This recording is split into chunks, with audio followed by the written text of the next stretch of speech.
ત્રીસ વર્ષમાં રાષ્ટ્ર વિરોધી પ્રવૃત્તિ સાથે સંકળાયેલા લોકોની યાદી બનાવવા રાજ્યના તમામ એસપી અને સીપીને 100 કલાકનું આપવામાં આવ્યું હતું અલ્ટિમેટમ. અમદાવાદમાં 3000થી વધારે આરોપીઓની કરાઈ ઓળખ.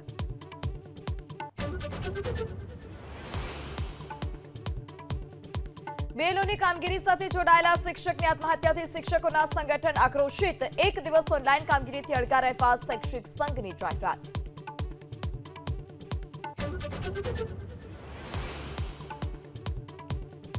ગુજરાત કોંગ્રેસ અધ્યક્ષ અમિત ચાવડાના સરકાર પર પ્રહાર. સરકારની નીતિને કારણે ખેડૂતો આત્મહત્યા કરે છે. એસઆઈઆરને કારણે બીએલઓના જીવ લેવાય છે.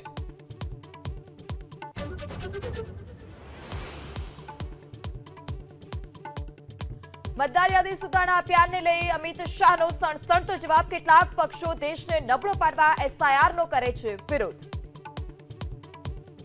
मैं आगाह भी करना चाहता हूं उन राजनीतिक दलों को जो घुसपैठियों के संरक्षण में लगे हैं. ભાજપ પર ગેનીબેનના આકરા પ્રહાર. તમારી 7 પેટી પણ કોંગ્રેસને નેસ્ત નાબૂદ નહીં કરી શકે. સત્તા બદલાતી રહે છે, કોઈના બાપની જાગીર નથી.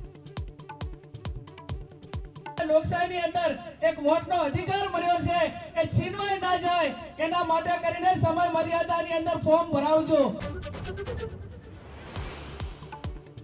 રાજકોટનો હીરાસર ઇન્ટરનેશનલ એરપોર્ટ ફરી વિવાદમાં. એરપોર્ટ પર પાણી અને વાઈફાઈ જેવી પ્રાથમિક સુવિધાઓનો અભાવ હોવાનું પ્રદેશ કોંગ્રેસના અગ્રણી ડોક્ટર હેમાંગ વસાવડાનું ટ્વીટ.